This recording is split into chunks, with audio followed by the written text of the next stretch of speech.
Assalamualaikum warahmatullahi wabarakatuh. Hai, bagaimana kabarnya semua? Semoga kalian dalam keadaan yang sehat, dalam keadaan yang baik, sehingga bisa mengikuti pembelajaran kita pada kesempatan kali ini.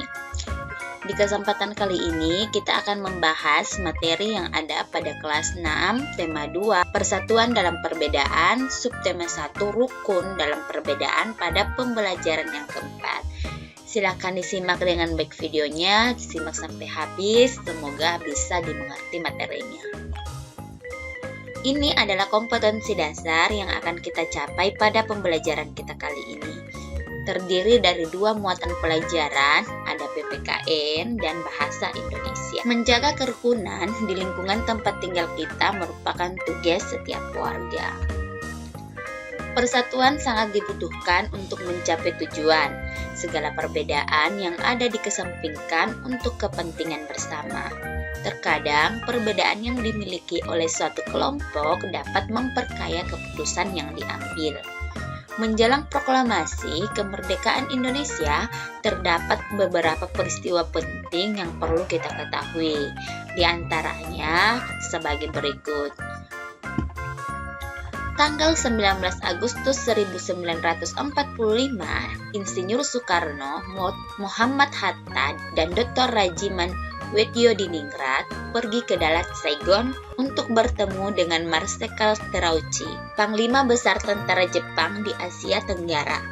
Panglima tersebut menyampaikan informasi kepada pemerintah Indonesia bahwa Jepang akan memberikan kemerdekaannya kepada bangsa Indonesia.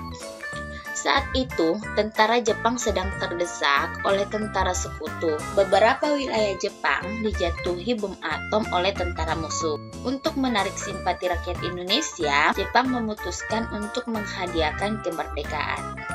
Pertemuan antara Panglima Jepang dan pemerintah Indonesia memicu pertentangan di dalam negeri. Terjadilah perbedaan pendapat antara tokoh golongan tua dan golongan muda. Golongan muda tidak ingin kemerdekaan Indonesia diatur oleh Jepang. Mereka menginginkan proses kemerdekaan Indonesia disiapkan oleh bangsa Indonesia tanpa ada campur tangan asing. Nah, ini adalah salah satu peristiwa penting menjelang proklamasi kemerdekaan, yaitu adanya perdebatan atau pertentangan antara golongan tua dengan golongan muda. Pertentangan tersebut terjadi karena adanya pertemuan antara pemerintah Indonesia yang diwakili oleh Insinyur Soekarno, Muhammad Hatta, dan Dr. Rajiman Widyodiningrat dengan Panglima Besar Tentara Jepang di Asia Tenggara yang membicarakan bahwa Jepang akan memberikan hadiah kemerdekaan untuk bangsa Indonesia. Namun, golongan muda ini tidak setuju dengan hal tersebut karena mereka menginginkan kemerdekaan Indonesia itu bukan dihadiahkan dari orang asing, tapi proses kemerdekaan itu disiapkan oleh mereka, bangsa Indonesia sendiri. Seperti itu ya. Nah, kita sekarang akan membuat pertanyaan dari teks tadi. Contoh pertanyaannya misalnya menggunakan kata apa?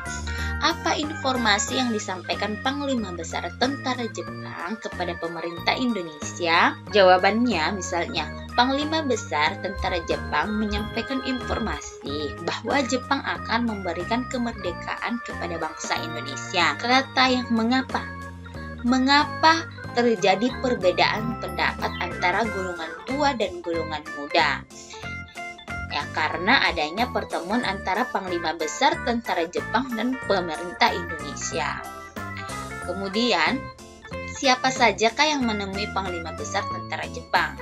Yang menemui Panglima Besar Tentara Jepang yaitu Insinyur Soekarno, Muhammad Hatta, dan Dr. Rajiman Widyodiningrat. Kemudian, di mana pemerintah Indonesia menemui Panglima Besar Tentara Jepang? Ya, pemerintah Indonesia menemui Panglima Besar Tentara Jepang itu di Dalat Saigon. Kemudian, kapan pemerintah Indonesia menemui Panglima Besar Tentara Jepang? Nah, pemerintah Indonesia menemui Panglima Besar Tentara Jepang pada tanggal 9 Agustus 1945. Kemudian, Bagaimana keadaan Indonesia setelah adanya pertemuan dengan Panglima Besar Tentara Jepang? Setelah adanya pertemuan antara pemerintah Indonesia dengan Panglima Besar Tentara Jepang, muncullah pertentangan dalam negeri antara tokoh golongan tua dengan tokoh golongan muda. Nah, ini adalah beberapa pertanyaan yang muncul dari teks tersebut, yang dimulai dari kata apa, mengapa, siapa, di mana, kapan, dan bagaimana. Sekarang amati gambar yang ada di bawah ini. Nah, perhatikan, di sini terdapat beberapa anak yang main, yang jika kita perhatikan dengan baik-baik, mereka itu berasal dari suku yang berbeda, dari agama yang berbeda, dan dari budaya yang berbeda. Nah, sekarang muncul pertanyaan. Pertanyaan yang pertama, seandainya kamu sedang bermain bersama mereka, apa yang harus kamu perhatikan terkait kerukunan dan persatuan? Nah, yang harus kita perhatikan yaitu kita tidak boleh membeda-bedakan teman berdasarkan suku, agama, dan budaya. Jadi, ketika kita bermain itu, kita tidak boleh memandang sukunya, memandang agamanya, memandang budayanya, kita tidak boleh. Kita itu bermain dengan siapa saja dan berteman dengan siapa saja. Kita juga tidak boleh memandang latar belakang mereka, seperti itu. Kemudian, pertanyaan yang kedua, apakah kamu telah menerapkan nilai-nilai kerukunan terkait persatuan dan kesatuan dalam kehidupanmu sehari-hari? Jelaskan dan beri 3 contoh kegiatan dan perbedaan yang ada. Nah, tentunya dalam keseharian kita harus menerapkan nilai-nilai kerukunan, nilai-nilai persatuan dan kesatuan. Nah, contohnya yaitu kita tidak boleh membeda-bedakan teman. Kemudian, menjenguk teman kita yang sedang sakit meskipun kita berbeda suku, meskipun kita berbeda agama. Kemudian, kita tidak boleh mengganggu teman yang berbeda agama dengan kita ketika dia sedang beribadah. Misalnya teman kita beragama yang lain sedang beribadah, kita tidak boleh mengganggunya. Kita harus memberikan kesempatan kepada mereka untuk beribadah sesuai dengan keyakinan mereka. Dan jika ada teman kita yang sakit, kita tidak boleh memandang, saya tidak mau menjenguk dia karena dia berbeda suku dengan saya, dia berbeda agama dengan saya. Kita tidak boleh seperti itu. Siapapun mereka, beragama apapun mereka, dari suku manapun mereka, jika mereka adalah teman kita, maka kita harus menjenguknya. Kemudian pertanyaan selanjutnya, apa manfaat yang kamu peroleh dari nilai-nilai tersebut? Tuliskan 3 manfaat yang kamu rasakan, yaitu jika kita selalu menjaga persatuan dan kesatuan dalam keseharian kita, maka kita akan mempunyai banyak teman.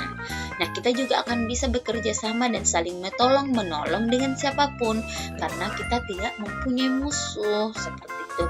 Dan itu akan menjadikan terjalinnya kehidupan yang tentram. Kita akan hidup tentram, hidup damai jika kita mempunyai banyak teman, jika kita selalu saling tolong-menolong. Seperti itu. Nah, sampai di sini dulu pembelajaran kita hari ini. Semoga kalian bisa mengerti, bisa memahaminya dengan baik. Sampai ketemu pada video-video pembelajaran berikutnya. Assalamualaikum warahmatullahi wabarakatuh.